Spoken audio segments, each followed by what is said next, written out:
ఉన్న బంగారాన్ని విడిపించి ఆ రోజు ఆన్లైన్ రేటుకే మేము కొంటాం. Sharma gold company.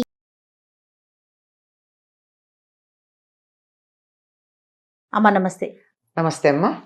అమ్మా, ఇంట్లో అసలు ఎలాంటి వస్తువులు ఉంచుకోకూడదు, నెగిటివ్ ఎనర్జీ వచ్చే వస్తువులు ఉన్నాయి అంటారు కదా, అవి ఏంటమ్మా? ఏదైనా సరే మనకి సంతోషంగా కనపడనిది ఉంచకూడదమ్మా. చూడగానే మన మనసు వికసించాలి. కొన్నిటిని చూడగానే మనసు ఇలా మొహమే ముడుచుకుపోతుంది అనిపిస్తుంది. ఇట్లా తాకట్టులో ఉన్న బంగారాన్ని విడిపించి ఆ రోజు ఆన్లైన్ రేటుకే మేము కొంటాం. శర్మ గోల్డ్ కంపెనీ అనిపించేటటువంటి ఉండకూడదు అంటారు. అట్లాంటి వాటికి కొన్ని ఉదాహరణలుగా చెప్పాలి అంటే, ఆగిపోయిన గడియారాలు ఇంట్లో ఉండకూడదు. అంటే కాలం ఆగిపోయింది, ఇలాంటివి కొన్ని సింబాలిక్ గా చెప్పిన కారణాలు. తర్వాత పగిలిన అద్దాలు పగిలితే ఇంట్లో ఉంచుకోకూడదు. ఎందుకంటే పగిలిన అద్దంలో ఏం కనపడుతుందమ్మా? మొహం బోర్డు మొహాలు కనపడుతుంది, చిన్న చిన్న మొహాలు. అంచేత పగిలిన అద్దం ఉంచుకోకూడదు, వెంటనే పడేసేయాలి. అలాగే ఫోటోలకి వాటికి అద్దాలు పగిలిపోతాయి. అవును, ఫ్రేమ్స్ కి అంటే ఇప్పుడు అవసరం లేవు అన్ని లామినేషన్స్ అనుకో, ఒకప్పుడు అద్దాలు ఉండేవి. అట్లాంటి వాటికి అద్దాలు పగిలిపోతే వెంటనే వాటిని అద్దం మార్పించేయాలి, లేకపోతే అది తీసి అవతలైనా పెట్టేయాలి. మనం దాని వంక చూడకూడదు. ఎందుకంటే ఆ పగిలిన అద్దంలో మొహం ఎట్లా ముక్కలు ముక్కలుగా బోల్డ్ ప్రతిబింబాలు కనపడతాయి అసలుది కాకుండా. అట్లా కాకుండా ఆ ఫోటోలకు అద్దాలు పగిలితే ఫోటో వెనకాల ఉన్నటువంటి చిత్రం, అది దేవుళ్ళది కావచ్చు, మామూలుది కావచ్చు, చిన్న చిన్నవిగా రకరకాలుగా కనపడుతూ ఉంటుంది కదా, అతికినట్టు, అది పనికిరాదు. అట్లాగే విరిగిపోయినటువంటి బొమ్మలు ఉండకూడదు ఇంట్లో. ఏదన్నా బొమ్మ విరిగిపోయింది అనుకోండి, వెంటనే బయట పారేయాలి. అట్లాంటివి కూడా పనికిరావంటారు.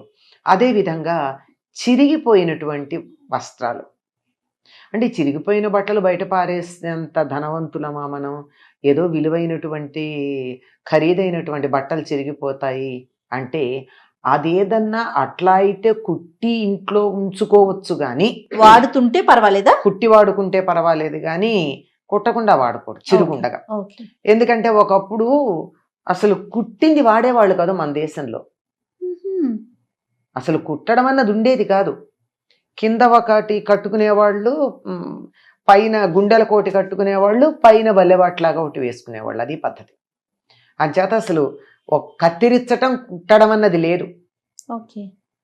అందువల్ల అసలు అదే దరిద్రం అనేవాళ్ళు. ఇప్పుడు కుట్టకుండా కట్టేదే లేదు కదా. మరి మనకు ఒక రెవిక కావాలి అంటే దాన్ని కుట్టందే కట్టట్లేదు. ఆఖరికి అవసరం లేదు కానీ చీరకి అయినా దాన్ని కుట్టుకోకుండా కట్టుకోం మనం, కింద ఫాల్ అతికైనా కుట్టుతాం, పెడుతున్నాం. కనుక ఈ కుట్టడం అనేటటువంటిది పర్వాలేదేమో కాలానుగుణంగా అనిపించినా చిరిగిన ఉండకూడదు అంటారు. అలాగే విడిచిన బట్టలు ఎక్కడ పడితే అక్కడ, చాలామంది ఇళ్లల్లో విడిచిన బట్టలు అలా వారేస్తూ ఉంటారు. ఎప్పుడో 2 రోజులకో 3 రోజులకో, ఎప్పుడు చాకలు వస్తే అప్పుడు తీయడం, లేకపోతే ఉతికే. పల్లెటూళ్ళల్లో ఒకప్పటి మాట, ఇప్పుడు అట్లా లేదు కానీ పని మనిషి ఎప్పుడు వస్తే అప్పుడు అక్కడ తీయడం. మిషన్లో వేయడానికి కూడా, మిషన్లు ఇంట్లో ఉంటే కూడా అందులో వేయడానికి కూడా బద్దకించి ఇక్కడ అక్కడ విప్పిన బట్టలు పడేస్తూ ఉంటారు. మైల బట్టలు అంటే విప్పినవి, మైలాంటి వేరే ఉద్దేశం, కట్టి విప్పిన పడేసిన బట్టలు ఎక్కడ పడితే అక్కడ ఉండకూడదు. ఇది కూడా దరిద్ర హేతువుగా చెప్పారు మనకి. అంటే ప్రతిదీ కూడా పాజిటివ్ నెగిటివ్ అనే పదాలు ఆ రోజుల్లో వాడేవాళ్ళు కాదమ్మా. ఇది దరిద్రం, ఇది శుభం, ఇది లక్ష్మి, ఇది దరిద్రం అని చెప్పేవాళ్ళు. అంటే లక్ష్మీప్రదం అంటే మంచిది, పాజిటివ్ ఎనర్జీ, దరిద్రం అంటే నెగిటివ్ ఎనర్జీ అని దరిద్రం అన్న పదంతో చక్కగా తేల్చి పడేస్తూ ఉండేవారు. అలాగే ఇంట్లో బూజులు వేలాడిన, మట్టి ఉన్న, చెత్త ఉన్న, ఇవన్నీ కూడా ఇంట్లో ఉండకూడదు అంటారు. ఎందుకు పేరుకుపోతాయమ్మా ఇవన్నీ నక్కర్లేనివి? శుభ్రత లేకపోతే అది చెత్త పేరుకుపోతుంది.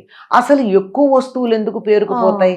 కొంతమంది ఇళ్లలోకి వెళ్ళామనుకోండి, మనం ఇల్లు చాలా బాగుంటుంది, మొత్తం వస్తువులే అన్నీ కనిపించేమిటో గాలి పీల్చుకోలేము, ఉక్కిరి బిక్కిరి అయిపోయినట్టు అనిపిస్తుంది. అంత అక్కర్లేదు. ఒక్క చిన్న ఉదాహరణ చెప్తా. ఒక గోడ మీద 7-8 ఫోటోలు పెట్టామనుకోండి, ఒక్కసారి ఆ 7-8 ఫోటోలు తీసేసి గోడ దులిపేసి అలా ఖాళీగా ఉంచండి, ఏమిటో హాయిగా ఇల్లు కొత్తగా ఉన్నట్టు అనిపిస్తుంది. అవునా? అంచేత ఎక్కువ చేరిస్తే కూడా అది ఇంటికి ఒక రకమైన బరువు కలిగిస్తుంది. కనుక చేర్చకుండా వీలైనంత వరకు తక్కువ సామాన్తోనే ఉన్నట్టయితే శుభ్రం చేసుకోవడం తేలిక. అవును. దీనికి మార్గం ఏమిటంటే అసలు కొత్తవి చేర్చకండి. ఉన్న వాటితో సర్దుకోలేరా? ఎందుకు కొత్తవి కొంటున్నారు? కొత్తవి కొంటున్నారంటే వాటి అవసరం ఉందనే కదా. అవసరం ఉంది అని దాన్ని కొన్నప్పుడు దీనికి బదులుగా ఇంతకు ముందు ఏం వాడారో అది గుర్తు చేసుకోండి. అది ఇంట్లో లేకుండా చేసుకోండి. చాలా మార్గాలు ఉన్నాయి ఇంట్లో లేకుండా చేసే మార్గాలు. ఎవరైనా అవసరం ఉన్న వాళ్ళకి ఇచ్చేయచ్చు. అంటే ఔదార్యం ఉంటే. ఇలాంటి ఔదార్యం లేకపోతే ఎక్స్చేంజ్ చేసుకోవచ్చు. ఓలిక్స్ ఏదో ఉంది, ఆ పేరు తెలియదు, యాడ్స్ చూస్తూ ఉంటాం కదా. పాతది ఏదన్నా ఉంటే వాడిని పిల్లవాడిని పట్టుకెళ్ళిపోతాడు. లేదా మనకి తెలిసిన వాళ్ళు బోల్డ్ మంది ఉన్నారు ఈ వస్తువులు అవసరమైన వాళ్ళు, వాళ్ళకి ఇవ్వచ్చు. ఇదిగోనమ్మా మేము ఇది కొనుక్కున్నాం, ఏది వాటర్ ఫిల్టర్ ఏదో మిల్టన్దో ఏదో కొనుక్కున్నాం మేము. అది వరకు ఇలా మామూలుగా ఉండేటటువంటి ఫిల్టర్ ఉండేది, క్యాండిల్స్ ఉన్న ఫిల్టర్. మీకు కావాలా అని అడగండి. తీసుకునే వాళ్ళు ఎంతమంది ఉంటారు? ఇవ్వాలే కానీ ఎందుకుంటారమ్మా, అవసరాన్ని తీసుకునే వాళ్ళు ఉంటారు. మాకు ఉందండి అంటే పోన్లే అమ్మా దాన్ని మామూలుగా అది వాడికి ఇది నీళ్లు నిల్వ చేసుకోవడానికి వాడుకోవచ్చుగా. నీళ్లు నిల్వకి వాడుకుని ట్యాప్ తెచ్చుకుని వాడుకోవచ్చు కదా. ఇలా ఎవరికన్నా ఏదన్నా ఉపయోగపడుతుందేమో అని వాళ్ళకి ఇచ్చే గుణాన్ని పెంపొందించుకున్నట్టయితే మంచిది. అప్పుడు ఇంట్లో చెత్త ఉండదు. చెత్త కూడా మనకి లక్ష్మీప్రదం అవుతుంది. ఎట్లా అవుతుంది? ఎలా లక్ష్మీప్రదం అవుతుంది అంటే మనం ఎవరికన్నా ఇస్తే వాళ్ళు సంతోషించి నోటితో థ్యాంక్స్ చెప్తారు అనుకుందాం. చెప్పకపోయినా కొంతమందికి చెప్పాలని కూడా తెలియదు కానీ మనసు సంతోషపడుతుంది కదా.